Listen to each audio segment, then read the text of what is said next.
Akalar mana aytganimdek, o'tgan safar ham aytdim, bu safar ham aytyapman. Yangilikni zo'rlarini yaratishda yana davom etyapmiz, xudo xolasa.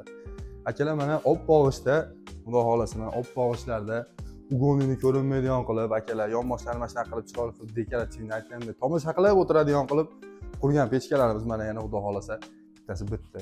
Namangan viloyatiga va Namangan shahariga olib kelib o'rnatib berdik. Akalarimiz anchadan beri kuzatib borar ekan. O'zinglar o'rnatadigan go'zal pechkalardan bu safar juda ham chiroyli qilib o'rnatib beringlar deb. O'ta ham chiroyli qilib o'rnatib berdik mana.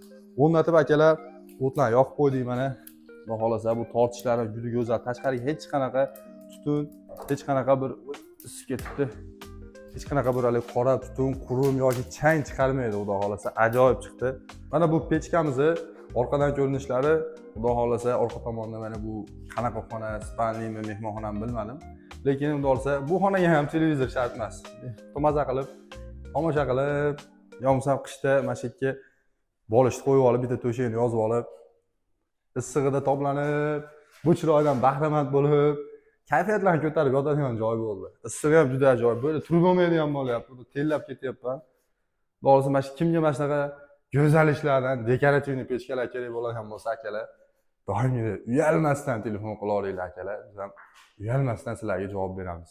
Pastda nomerlarni qoldirib qolamiz. Aloqaga chiqa olinglar. Sizlarga ham go'zal qilib inshaalloh qurib beramiz.